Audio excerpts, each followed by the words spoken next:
It's Indiana in the morning. It's WCCS 101.1 FM, AM 1160, and WCCSradio.com. Wednesday morning, 8:11 in the morning. He is Indiana County District Attorney Bob Manzi, joins us in the studio this morning, and our visit is presented by Marcus & Mack, voted best law firm, best personal injury lawyer 4 years in a row in the Best of Indiana County contest. Visit them online at marcusandmack.com. Good morning. Good morning, Todd. How are you today? Wonderful, wonderful. Good to have you with us today, too. Wanted to talk to you about the case that's making all the national news right now, the Guthrie case, and how it went from a missing persons to a possible abduction. Now they have ransom notes and things of that nature. And watching the way that it's being handled in terms of public relations and what information is released to the public and what information they want to withhold, and how if they don't let that information out and someone gets in contact with them, they can provide some of that information so they know it's legit. I know it's not an exact science, but certainly the more experience you have in those sorts of things, the better it will be for you, and to be able to draw on the experience of others if you don't have that experience. Just talk about that whole dynamic of when law enforcement or a district attorney in your case would make the decision that we're going to release limited information to the public on a particular case. So that's a very important topic, and we do handle that in our cases here in Indiana County. You have a case that happens, and it could happen, let's say, this morning. And, of course, the public wants to know what's going on, mm-hmm. and they want to know what's going on in their community. Are they safe? What's happening? And then there's just a lot of, hey, we would really like to know the details. When we make those decisions on what information is released and what information is withheld, it's a very calculated move on our part on what we're doing. First off, the information that we want to release, we want people to be able to trust that it's accurate. Mm-hmm. So, unfortunately, a lot of folks watch TV and they have this idea of how the criminal justice works, and they think within 20 minutes we know everything. The fact is, it takes us time to confirm accurate stories, find evidence that's going to support it. So whatever information we send, we want to know it's accurate. We want people to be able to trust that we're giving good information. The information that we decide not to release is just like that, being done for a calculated reason. It might be as simple as we have not been able to confirm that information yet. Mm-hmm. We highly believe something, A, B, and C. We don't want to release it because we haven't been able to fully confirm it yet. It may be a situation where we don't want to release it for investigative reasons. There's still things we're looking at this part of the case, and we feel if we give that information, we may not be able to confirm it with a suspect down the road, or by providing that information, our suspect or suspects may be able to take steps to get rid of evidence, knowing that's the route we're going. Mm-hmm. So, the information that we provide and we don't provide, it's not being done in a way to harm our public. It's not being done in a way that we don't feel like we should be providing that. We want to be as transparent as is possible, but there's a lot of reasons for that information that we're not providing or we're not providing at that time. Yeah, for a lot of folks as well, there's the idea, and you get this from police agencies or whoever might be involved in a particular case, the public is not in danger. They want to emphasize that right at the beginning of an investigation. And there's a specific reason for that as well. And you know that's something that they take very seriously, that responsibility, because if they put that word out there and somebody is in danger, then they're the ones who are responsible for that information. Absolutely. Again, it goes back to that trust, and that trust is built up over time. So when we come out or one of our police departments come out and says, there is no outstanding danger, the public is not in danger at this point with this particular case, then we are very confident that the suspect in the matter is in custody. We're very confident that that suspect is not in a position that they're going to harm somebody. Because when we say when we say, hey, this person is still at large, they're known to have weapons, do not approach, we want people to take that very seriously. I make it analogous to the car alarm. How often do we hear a car alarm go off? Mhm. And anymore, you get so used to it, you don't even turn around. You pay no attention to it. Yeah. So what we want to do is, if we say you're safe, we want people to be able to trust that they're safe. And if we say the person's still at large, the person may be known for carrying weapons, do not approach, call us. We want people to take that very seriously. Yeah. Evidence gathering is also a very important consideration when you are in the midst of an investigation. You want to preserve any evidence you come across so that it can be used later, either for further investigation or to corroborate a particular point on a police report or on a case that you're gathering together. In the Guthrie case, of course, they are using cell phone towers and trying to triangulate and try their desperately hardest to find exactly where this woman is and where she is being held there. Now, ransom notes that have been sent that they do say contain information that only the people who were there in the house would know, so that gives them an air of legitimacy. But it's really, really important to preserve evidence from the very beginning of a case, isn't it?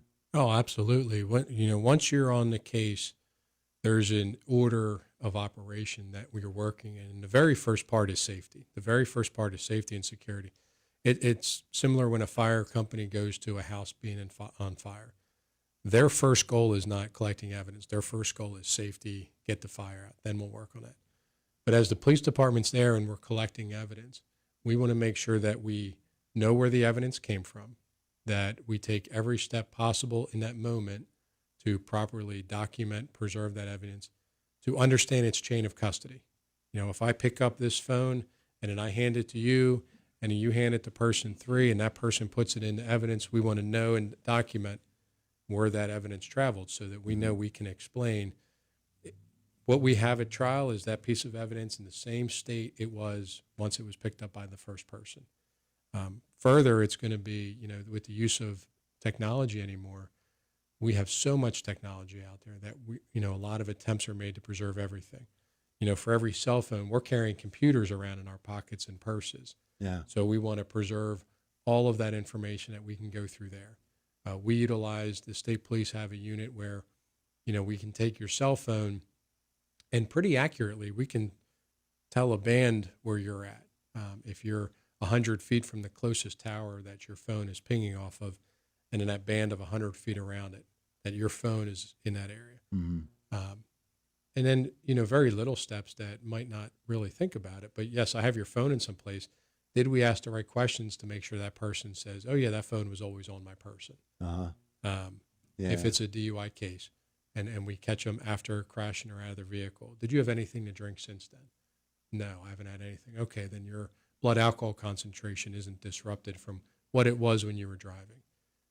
And then sometimes it's just an unknown. Sometimes there might be a piece of evidence that really doesn't stand out at the moment, but down the road could become important.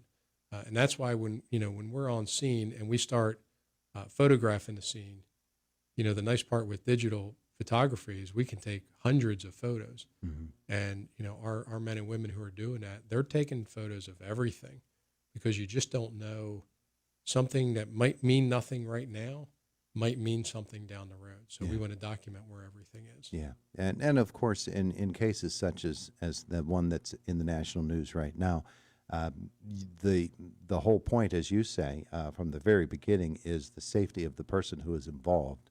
So the investigation is really focused there with the crime scene investigation and all of the things that will eventually be used to compile a court case. Will they take a back seat to finding this woman first? Oh, absolutely. I mean, I'll draw a similar line to the case here in Indiana Borough with our attempted murder that happened a couple weeks ago. Mm-hmm. We receive a desperate 911 call from the victim who has the perpetrator in the house coming after her. And it's a horrifying call. And we had 2 officers from Indiana Borough Police who come there, and, you're not focused on preserving, okay, was the door jamb damaged beforehand? They go there, they know what the call coming in from dispatch is, they hear screams in the house, and these 2 men kick the door through, rush in. You don't know what's on the other side of that door. Yeah. It's something bad. and they rush in and they take him into custody. You're worried about that safety part first. Mm-hmm. We'll worry about the evidence part later. We want to stop what that bad action is. So, you look at the brave work of those two officers here in the borough, and no doubt in my mind, we would be working on a homicide case today instead of an attempted homicide case, but for what they did. Went and saved a life. Absolutely. Yeah. Yeah. All right. So I just thought it was a good conversation to have in light of the national news that we're getting here, and of course it also points out to us all that we need to watch out for our neighbors. We need to watch out for our neighbors. We need to watch out for ourselves. Kind of watch out what's going on. I mean, I know I grew up. I'm sure you grew up in a time when your neighbors kept an eye out on your house. If they saw something funny, they weren't afraid to say something. Mm-hmm. And I often tell people, there's so many times where I hear folks say, I wish I would have said something. My gut told me something was wrong. We just have to trust our gut. If you see something that you think is off, if you see a child that you think something bad's going on in that child's life, and I want to bring some attention to that and, maybe stop something bad from happening, don't be afraid to trust your gut. Your gut's telling you that for a reason. And the worst case it could be is it gets investigated and it's nothing. Mm-hmm. Great. Everyone's safe. Everyone's fine. In the alternative case, you just saved a child from being abused. You just saved a senior from being abused. You just stopped your neighbor's house from being burglarized. So don't ever be afraid to call something in and say, here's what I see. I don't know what it means. Here's what I see. Can you guys take a look at it? Yeah. Yeah. That's what you're doing. You don't need to be the investigator. There's pros that could do that for you. Oh, absolutely. And there's danger. There truly is danger. If you think your neighbor's house is being burglarized, you don't know what's going on with that person burglarizing. They might be high on drugs. They might, really not know what's going on. They may have a weapon. You don't want to put yourself in that dangerous position. Please call the police. Let them come and give them the information that and let them address the situation in a professional manner. He is Indiana County District Attorney Bob Manzi. Going out visiting groups? We're setting up our schedule right now for our senior center visits throughout the year. So we're going to be releasing that schedule hopefully within a couple weeks. We have Senior Summit happening in beginning of May. So we're going to finalize that date. I believe it's May 13th, but don't quote me on that just yet. It's going to be early May. Mm-hmm. That's always an event we get 100 to 200 people come out for at the YMCA. We're still going out to schools, talking to the students about social media. And we're going to start going out to the younger schools. We have some news coming out about that, hopefully over the next 30 days. So, nice. As the Pirates are getting ready for pitchers and catchers here in a week, and hopefully we get to see more sun, we're getting more and more activities out in the community, and that's where we like to be. Absolutely. Absolutely. When you get to those May events, they'll be in the middle of the season. How about that? I appreciate your time this morning. Absolutely. I always appreciate being here. He is Indiana County District Attorney Bob Manzi. It is the voice of Indiana County, WCCS 101.1 FM, AM 1160, and WCCSradio.com.